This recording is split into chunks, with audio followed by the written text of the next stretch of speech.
Class 10th का ये civics का सेक्शन है, सोशल साइंस का। और इसका पहला चैप्टर है सत्ता की साझेदारी। अध्याय 1। लोकतांत्रिक व्यवस्था में सारी ताकत किसी एक अंग में सीमित नहीं होती। लोकतांत्रिक का मतलब ही क्या होता है? लोकतंत्र यानी जनता का उसमें अगर जो लिंगन की परिभाषा देखेंगे, by the people, for the people और टू द पीपुल, है ना। तो ये लोकतंत्र जनता का, जनता के लिए, जनता द्वारा शासन है।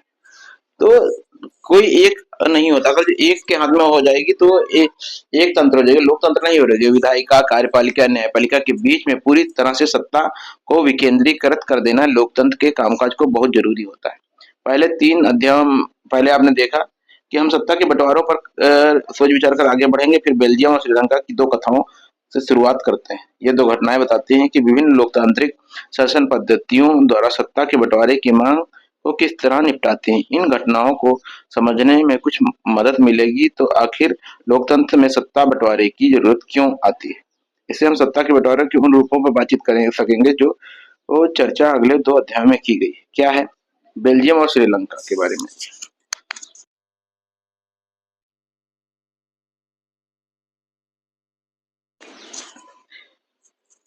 बेल्जियम और श्रीलंका। बेल्जियम यूरोप का एक छोटा सा देश है। क्षेत्रफल से यह हमारे हरियाणा से भी छोटा है। इसकी सीमाएं फ्रांस, नीदरलैंड, जर्मनी और लग्जमबर्ग से लगती है। इसकी आबादी 1 करोड़ से थोड़ी अधिक है, यानी हरियाणा की आबादी के करीब आधी।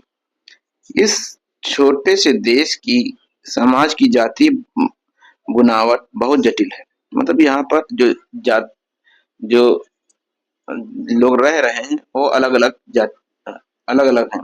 देश की कुल आबादी का 59% हिस्सा फ्लेमिश इलाके में रहता है और डच बोलता है, यानी कि फ्लेमिश में जो रह रहा है वो डच बोल रहा है। शेष जो 40% लोग हैं वेनेलिया क्षेत्र में रहते हैं जो फ्रेंच बोलते हैं। शेष 1% लोग जर्मन बोल रहे हैं। राजधानी ब्रुसेल्स के 80% लोग फ्रेंच बोलते हैं।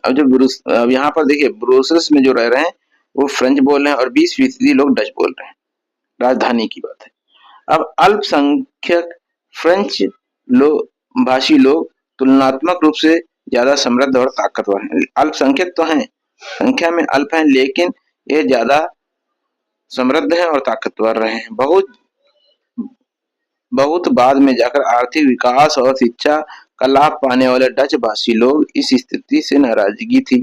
इसके चलते 1950 और 1960 के दशक में फ्रेंच और डच बोलने वाले समूहों के बीच तनाव बढ़ने लगा।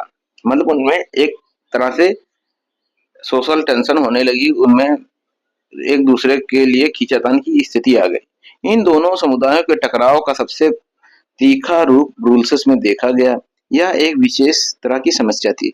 डच बोलने वाले लोग संख्या के हिसाब से अपेक्षाकृत ज्यादा थे। डच जो बोल रहे हैं उनकी संख्या ज्यादा है, लेकिन धन और समृद्धि के मामले में कमजोर और अल्पमत में थे। आइए इस स्थिति की तुलना एक और देश से करते हैं। जो श्रीलंका एक द्वीपीय देश है जो कि तमिलनाडु के दक्षिण तट से कुछ किलोमीटर दूरी पर स्थित है। इसकी आबादी करीब 2 करोड़ है, यानी हरियाणा के बराबर। दक्षिण एशिया के अन्य देशों की तरह श्रीलंका की आबादी भी कई जाति समूहों के लोग हैं। सबसे प्रमुख सामाजिक समूह सिंघलियों का है।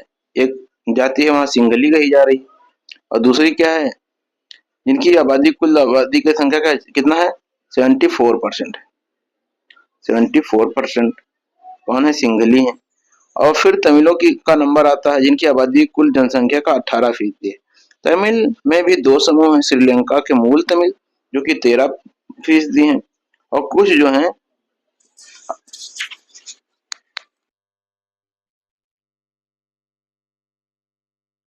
राजधानी क्षेत्र जो कि आपका ये है।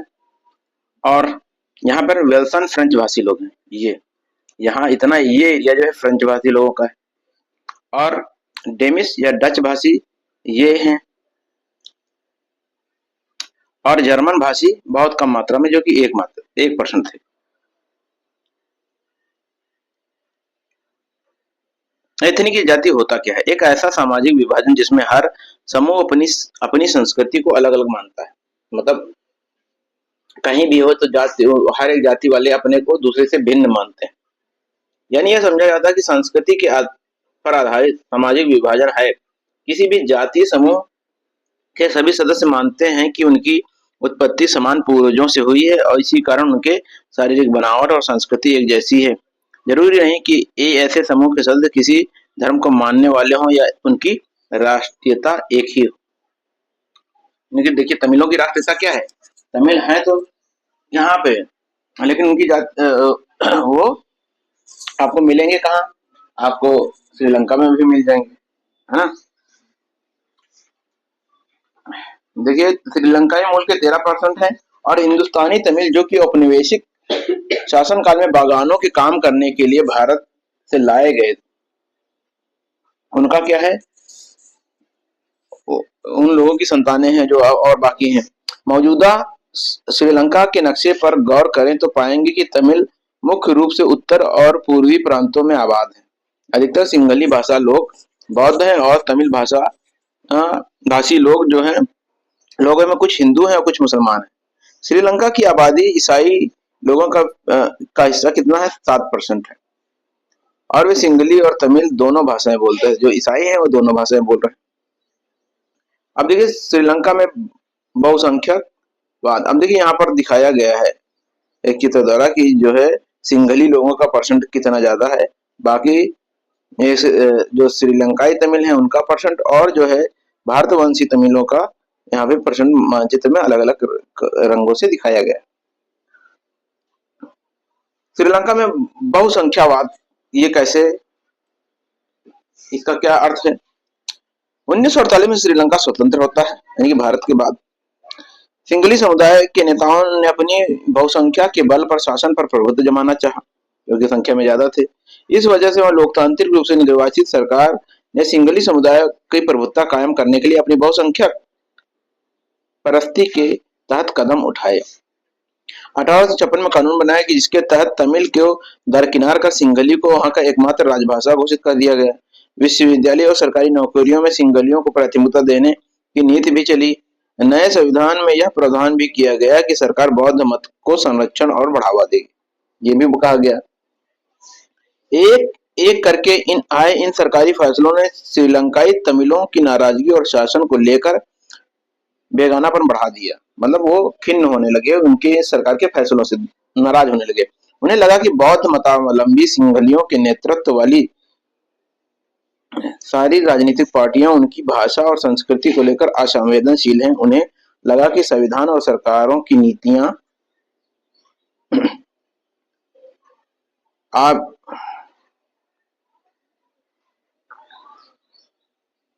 उन्हें सामाजिक और राजनीतिक अधिकारों से वंचित कर रहे हैं। नौकरियों और फायदे के अन्य कामों के साथ उन्हें भेदभाव हो रहा है और उनके हितों की अनदेखी की जा रही है। परिणाम यह हुआ कि तमिल और सिंघलियों समुदायों में संबंध क्या हुए? बिगड़ते चले गए। अब बहुसंख्यावाद क्या होता है? बहुसंख्यावाद यह मान्यता कि अगर कोई समुदाय बहुसंख्यक है तो वह अपने मनचाहे ढंग से देश का शासन कर सकता है और इसके लिए वह अल्पसंख्यक समुदाय की जरूरत और इच्छाओं की अवहेलना कर सकता है। अब आगे देखिए, श्रीलंकाई तमिलों ने अपनी राजनीतिक पार्टियां बनाई और तमिल को राजभाषा बनाने और क्षेत्रीय स्वायत्तता हासिल करने और शिक्षा रोजगार में समान अवसर की मांग के लिए संघर्ष किया। लेकिन तमिलों की आबादी वाले इस इलाके की स्वायत्तता की मांग उन्हें लगातार नकारा गया और 1980 के दशक में उत्तर पूर्वी श्रीलंका में स्वतंत्र तमिल इलम बनने की मांग को लेकर अनेक राजनीतिक संगठन बने। श्रीलंका में दो समुदायों के बीच पारस्परिक अविश्वास से बड़े टकराव का रूप ले लिया। अब यहाँ पर क्या हुआ? मतलब स्थिति इतनी बढ़ती गई कि यह गृह युद्ध में परिणत हो गई। मतलब और ये परिणाम स्वरूप दोनों पक्षों मतलब सिविल वार की स्थिति हो गई। तो क्या हुआ कि दोनों पक्षों में बहुत सारे लोग मारे जा चुके हैं। अनेक परिवार अपने मुल्क से भागकर शरणार्थी बन गए। मतलब उस देश से भाग ही जाना चाहते थे, भाग गए क्योंकि वो अपनी जान तो बचाना ही चाह रहे हैं। कई गुना लोगों की रोजी रोटी चौपट हो गई। आपने पढ़ा 10वीं कक्षा के अर्थशास्त्र में, ये आपको आएगा कि हमारे क्षेत्र के देशों के आर्थिक विकास, शिक्षा और स्वास्थ्य के मामले में श्रीलंका का रिकॉर्ड अच्छा है, पर वहाँ गृह युद्ध से मुल्क के सामाजिक, सांस्कृतिक और आर्थिक जीवन काफी परेशानियां पैदा हुई। 1909 में इस गृह युद्ध का अंत हुआ। 2009 में इस गृह युद्ध का अंत होता है। शुरू कब होता है? समझ लीजिए कितने 80 से शुरू हो रहा है, 80 में स्थिति ऐसी बन गई और 2009 में ये खत्म होता है। अब बेल्जियम में क्या है? देखिए बेल्जियम बहुत अच्छा उदाहरण इसका पेश करता है। बेल्जियम में सत्ता की साझेदारी। बेल्जियम के नेताओं ने श्रीलंका से अलग रास्ता अपनाने का फैसला लिया। उन्होंने क्षेत्रीय अंतरों और सांस्कृतिक विविधता को स्वीकार किया और 1970 और 93 के बीच उन्होंने संविधान में 4 संशोधन सिर्फ इस बात के लिए किए कि देश में रहने वाले किसी भी आदमी को बेगानापन का एहसास न हो, सभी मिलजुल कर रहे। उन्होंने इसके लिए जो व्यवस्था की वह बहुत ही कल्पनाशील है और कई देशों में ऐसा नहीं पाया जाता। सबसे बेस्ट उदाहरण है, यहाँ तक कि इंडिया में भी ऐसा नहीं पाया जाता है। बेल्जियम के मॉडल विशेषकर जानकारियों के लिए बॉक्स में देखें कुछ मुख्य बातें क्या क्या थी संविधान में। इस बात पर अब यहाँ पर ध्यान दीजिए, ये पॉइंट आपके याद करने वाले हैं। संविधान में इस बात का स्पष्ट प्रावधान किया गया कि केंद्रीय सरकार में डच और फ्रांसी भाषी मंत्रियों की संख्या समान रहेगी। कुछ विशेष कानून तभी बन सकते हैं जब दोनों भाषाई समूह के संसदों में बहुमत उनके पक्ष में हो और किसी प्रकार एक समुदाय के लोग एक तरफा फैसला नहीं कर सकते। मतलब चाहे संख्या में भले ही कम हो या ज्यादा हो, तो लेकिन एक तरफा फैसला नहीं किया जा सकता। वहां पे कहाँ रहा? बेल्जियम में रहा। केंद्र सरकार की अनेक शक्तियां देश के 2 इलाकों की क्षेत्रीय सरकारों को सुपुर्द कर दी गई, यानी राज्य सरकारें केंद्रीय सरकार के अधीन नहीं है, वो अपने केंद्र से स्वतंत्र है। ब्रुसेल्स में सरकार अलग सरकार है और दोनों इनमें दोनों समुदाय के समान प्रतिनिधित्व भी है। फ्रेंच भाषी लोगों ने ब्रुसेल्स के समान प्रतिनिधित्व के इस प्रस्ताव को स्वीकार किया, क्योंकि डच भाषी लोगों ने केंद्रीय सरकार में बराबरी का प्रतिनिधित्व स्वीकार किया था।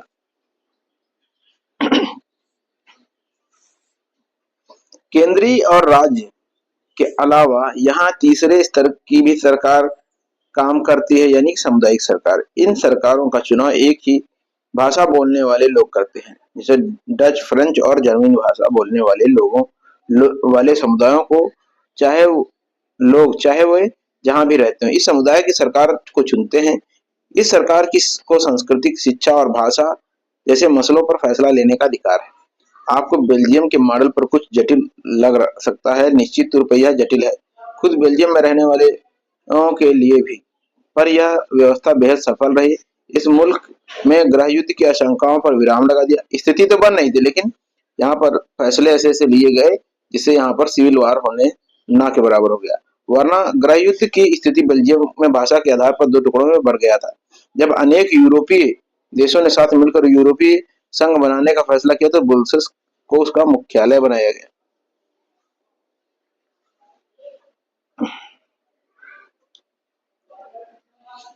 बेल्जियम और श्रीलंका की इन कथाओं से क्या आप सीख रहे हैं? दोनों ही देश लोकतांत्रिक हैं, फिर भी सत्ता में साझेदारी के सवाल पर उन्हें अलग अलग ढंग से निपटने की कोशिश की। बेल्जियम नेताओं को लगा कि विभिन्न समुदाय और क्षेत्रों की भावनाओं का आदर करने पर ही देश की एकता संभव है, पर इसके चलते दोनों पक्षों में सत्ता की साझेदारी पर सहमत हुए। श्रीलंका ठीक उल्टे रास्ते पर अपनाया और इससे पता चलता है कि बहुसंख्यक समुदाय दूसरों पर प्रभुत्व कायम करने और सत्ता को उनके हिस्सेदार ना बनने का फैसला करता है। इससे देश की एकता ही संकट में पड़ सकती है और पड़ी भी वहां पर। अब आते हैं सत्ता की साझेदारी क्यों जरूरी है? क्या जरूरत है कि सत्ता की साझेदारी करनी पड़े? इस प्रकार सत्ता के बंटवारे के पक्ष में 2 तरह के तर्क दिए जा सकते हैं। पहला तर्क, अगर ये क्वेश्चन पूछेगा कि सत्ता की साझेदारी जरूरी है, लेकिन क्यों जरूरी है, तो पहला तर्क क्या है कि सत्ता का बंटवारा ठीक है क्योंकि इससे विभिन्न सामाजिक समूहों के बीच टकराव का अंदेशा कम हो जाता है। क्योंकि सामाजिक टकराव आगे बढ़कर अक्सर हिंसा और राजनीतिक अस्थिरता का रूप ले लेता है, इसलिए सत्ता में हिस्सा देना राजनीतिक व्यवस्था के स्थायित्व के लिए बहुत अच्छा है। मतलब अगर जो सत्ता में हिस्सा दे रहे हैं तो सरकारें जल्दी जल्दी नहीं बदलेंगी, सरकार कायम रहेगी क्योंकि सभी की सहमति से सरकार बन रही है।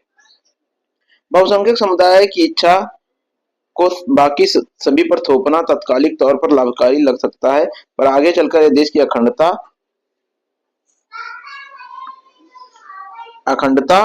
के लिए घातक हो सकता है। बहुसंख्यकों के आतंक सिर्फ अल्पसंख्यकों के लिए परेशानी पैदा नहीं करता, अक्सर यह बहुसंख्यकों के लिए बर्बादी का कारण बन जाता है। सत्ता का बंटवारा लोकतांत्रिक व्यवस्थाओं के लिए ठीक है। इसके लिए पक्ष में एक और बात कही जा सकती है कि वह बात कहीं ज्यादा गहरी है। सत्ता की साझेदारी दरअसल लोकतंत्र की आत्मा है। ये बात सही भी कि सत्ता की जो साझेदारी है लोकतंत्र की आत्मा है। कैसे? लोकतंत्र का मतलब ये है जो लोग इस शासन व्यवस्था के अंतर्गत आते हैं उनके बीच सत्ता का बंटवारा, सत्ता को बांटा जाए और लोग इसी ढर्रे से रहें। इसलिए वायद सरकार वही है जिसमें अपनी भागीदारी के माध्यम से सभी समूह शासन व्यवस्था में जुड़ते हैं।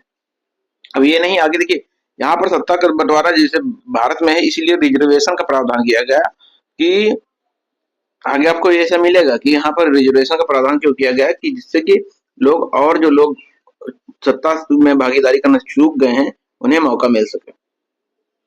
इन दो तर्कों से हम युक्ति परक और दूसरे तर्कों को नैतिक तर्क कह सकते हैं। युक्ति परक या साझेदारी का तर्क लाभ कर परिणामों पर जोर देता है, जबकि नैतिक तर्क सत्ता के बंटवारे को अंतर्भूत महत्व को समझता है। आगे देखिए, खलील की उलझन। एक लड़का है खलील, वो अपनी उलझन बताता है।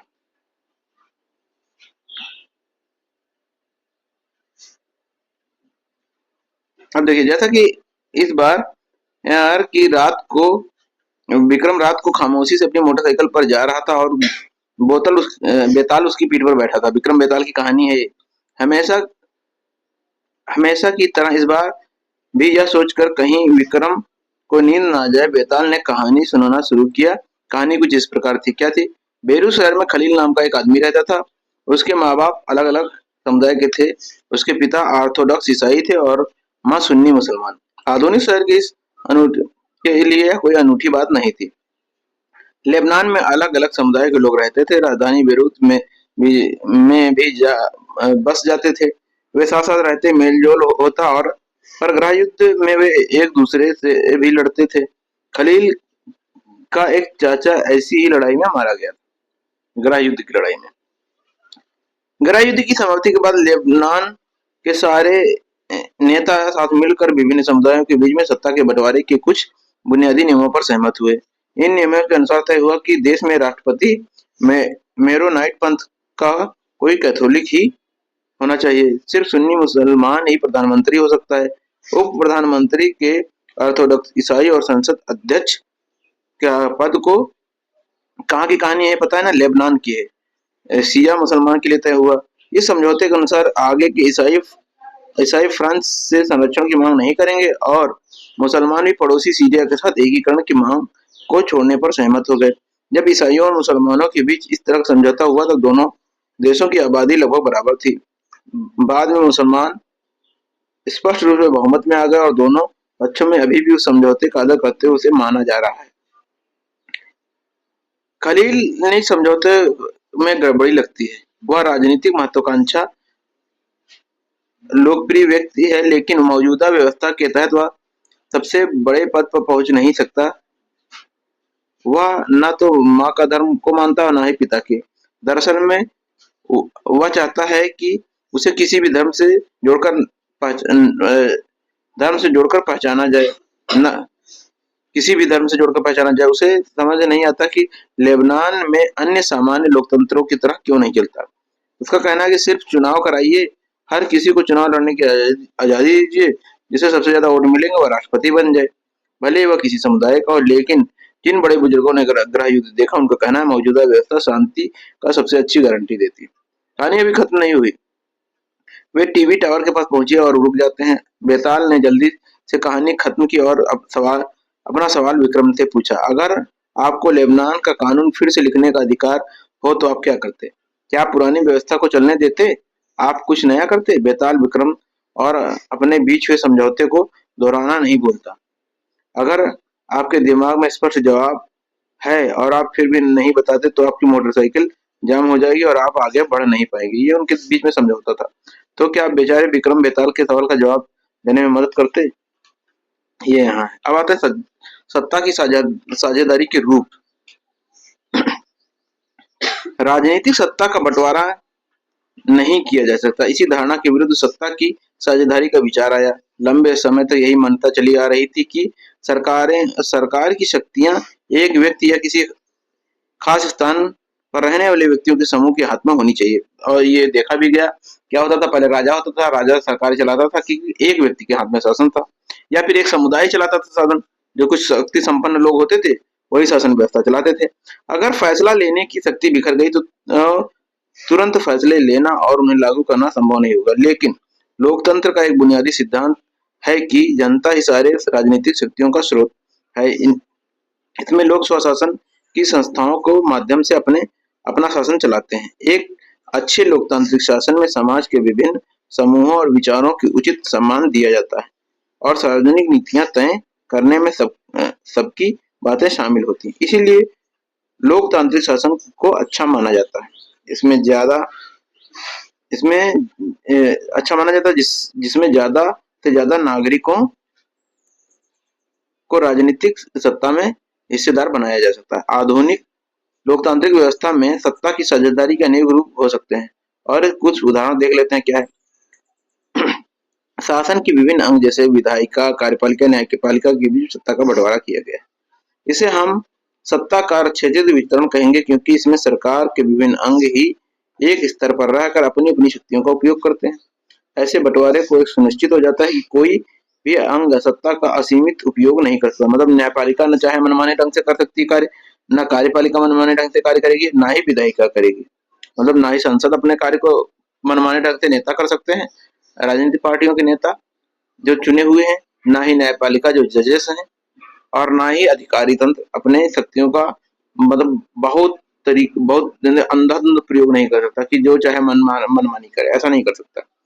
हर अंग दूसरे पर अंकुश रखता है। इससे विभिन्न संस्थाओं के बीच सत्ता का संतुलन बनता है। लोकतांत्रिक संस्थाओं के बारे में नवी कक्षा में पढ़ते हुए हमने देखा है कि हमने देखा कि हमारे देश में कार्यपालिका सत्ता का उपयोग करती जरूर है, यह संसद के अधीन कार्य करती है। न्यायपालिका की नियुक्ति कार्यपालिका करती है, पर न्यायपालिका ही कार्यपालिका और विधायिका द्वारा बनाए गए कानूनों पर अंकुश भी लगाती है। इस व्यवस्था को नियंत्रण और संतुलन व्यवस्था भी कहा जाता है। अब दूसरा पॉइंट क्या है? सरकार के बीच विभिन्न स्तरों पर सत्ता का बंटवारा हो सकता है। पूरे देश के लिए एक सामान्य सरकार हो, फिर प्रांत और क्षेत्रीय स्तर पर अलग अलग सरकार रहे। पूरे देश के लिए बनने वाली ऐसी सामान्य सरकार को अक्सर संघ या केंद्र सरकार कहते हैं। प्रांतीय या क्षेत्रीय स्तर की सरकारों को हर जगह अलग अलग नामों से पुकारा जाता है। जो प्रांतीय क्षेत्र की सरकारें होंगी उन्हें अलग अलग नामों से पुकारा जाएगा। भारत में हम इन्हें राज्य सरकार कहते हैं। हर देश में बंटवारा ऐसा नहीं है। कई देशों में प्रांतीय और क्षेत्रीय सरकारें नहीं है, लेकिन हमारी तरह जिन देशों में ऐसी व्यवस्था है वहां संविधान में इस बात को स्पष्ट उल्लेख है कि केंद्र और राज्यों के बीच सत्ता का बंटवारा इस तरह होगा। बेल्जियम में तो यह काम हुआ, पर श्रीलंका में नहीं हुआ। राज्य सरकारों से नीचे के स्तर की सरकारों के लिए ऐसी व्यवस्था हो सकती है। नगर पालिका और नगर पंचायतें ऐसी इकाइयां हैं। जैसे बेल्जियम में आपने क्या देखा था, सामुदायिक सरकारें होती थी, वैसे ये क्या होता था, नगर पालिका और पंचायतें हो सकती थी। उच्चतर और निम्नतम स्तर की सरकारों के बीच सत्ता के ऐसे बंटवारे को ऊर्ध्वाधर वितरण कहा जाता है। हम अगले अध्याय में इस पर देखेंगे चर्चा। अब आता है सत्ता के बंटवारे के विभिन्न सामाजिक समूहों, मसलन भाषाई, धार्मिक समूहों के बीच हो सकता है। बेल्जियम में सामुदायिक सरकार इस व्यवस्था का एक अच्छा उदाहरण है। कुछ देशों में संविधान और कानूनों में इस बात का प्रावधान है कि सामाजिक रूप से कमजोर समुदाय और महिलाओं को विधायिका और प्रशासन में हिस्सेदारी दी जाए। तो भारत में भी कहा गया कि कुछ दिनों बाद क्या करेंगे, हम महिलाओं को 33% साझेदारी जो है विधानसभा में और लोकसभा में देंगे। लेकिन पंचायतों और नगर पालिकाओं में महिलाओं के लिए 33% स्थान क्या है भारत में सुरक्षित रखे जाते हैं। महिलाओं को विधायिका प्रशासन में हिस्सेदारी दी जाए। पिछले साल हमने देश में प्रचलित आरक्षित चुनाव क्षेत्र वाली एक ऐसी व्यवस्था के बारे में पढ़ा था। इस तरह व्यवस्था, विधायिका और प्रशासन में अलग अलग सामाजिक समूहों की हिस्सेदारी देने की बात की जाती है, ताकि लोग खुद शासन को अलग ना समझे। जैसे मैंने बताया था कि कुछ सीटें आरक्षित करी जाती हैं विधानसभा में, लोकसभा में, कि इतने जो है यहाँ पर कोई और नहीं चुनाव लगे, इसी जाति के लोग ही चुनाव लड़ेंगे। जैसे उसमें होता है कि 33% महिलाएं ही खड़ी होंगी कुछ सीटों पर, पुरुष वहां पे नहीं खड़े हो सकते। तो क्या होगा, उनको सत्ता से जोड़ने का काम किया जा रहा है, जिससे वो अपने आप को अलग ना समझे व्यवस्था से। अल्पसंख्यक समुदायों को भी इसी तरह की सत्ता में उचित हिस्सेदारी दी जाती है। सामाजिक विविधता को शासन में भागीदारी देने के अलग अलग तरीके हम सेकंड में पढ़ेंगे, इकाई सेकंड में। अब आता है सत्ता के बंटवारे का एक रूप। हमें विभिन्न प्रकार के दबाव समूह आंदोलनों द्वारा शासन को प्रभावित और नियंत्रित करने के एक तरीके में भी लक्ष्य कर सकते हैं। कैसे? लोकतंत्र के में लोगों को सामने सत्ता के दावेदारों के बीच चुनाव का विकल्प जरूर होना चाहिए। कि देखते तो हैं अब कई नेता खड़े होते, कई पार्टियां होती हैं। समकालीन लोकतांत्रिक व्यवस्थाओं में यह विकल्प विभिन्न पार्टियों के रूप में उपलब्ध है। पार्टियां सत्ता के लिए आपस में प्रतिस्पर्धा करती हैं, मतलब चुनाव लड़ती हैं, प्रतिस्पर्धा करेंगी, जिसे जो जीतेगा उसी की सरकार बनेगी। पार्टियों की आपसी प्रतिद्वंदता इस बात को सुनिश्चित कर देती है कि सत्ता एक व्यक्ति या समूह के हाथ में न रहे। अगर एक के हाथ में रहेगी तो कहीं न कहीं वो निरंकुश होता चला जाएगा, अपनी मनमानी करता चला जाएगा। एक बड़ी समय अवधि पर गौर करें तो पाएंगे कि सत्ता बारी-बारी से अलग-अलग विचारधारा और सामाजिक समूह वाली पार्टियों के हाथ आती जाती रहती है। कोई कई बार सत्ता की यह भागीदारी एकदम प्रत्यक्ष दिखती है, क्योंकि दो या अधिक पार्टियां मिलकर चुनाव लड़ती हैं या सरकार का गठन करते हैं। लोकतंत्र में हम व्यापारी, उद्योगपति, किसान और मजदूरों जैसे कई संगठित हित समूहों को भी सक्रिय देखते हैं। विभिन्न विभिन्न समितियों में सीधी भागीदारी करके या नीतियों पर अपने सदस्य वर्ग को लाभ के लिए दबाव बनाकर ये सत्ता में भागीदार करते हैं। मतलब ये उसमें कहीं न कहीं मजदूर जो संगठन होते हैं, मजदूर संगठन, उद्योगपति, किसान संगठन, ये भी क्या होता है, सरकार पर दबाव डालते हैं और ये समूह से भी सत्ता में भागीदारी करते हैं। दबाव बनाकर समूह सत्ता में किसी न किसी तरह से भागीदारी करते हैं। अभी आपका चैप्टर कंप्लीट होता है। इसके कुछ क्वेश्चन को हम अभी आपको डिस्कस करते हैं, क्या है कैसे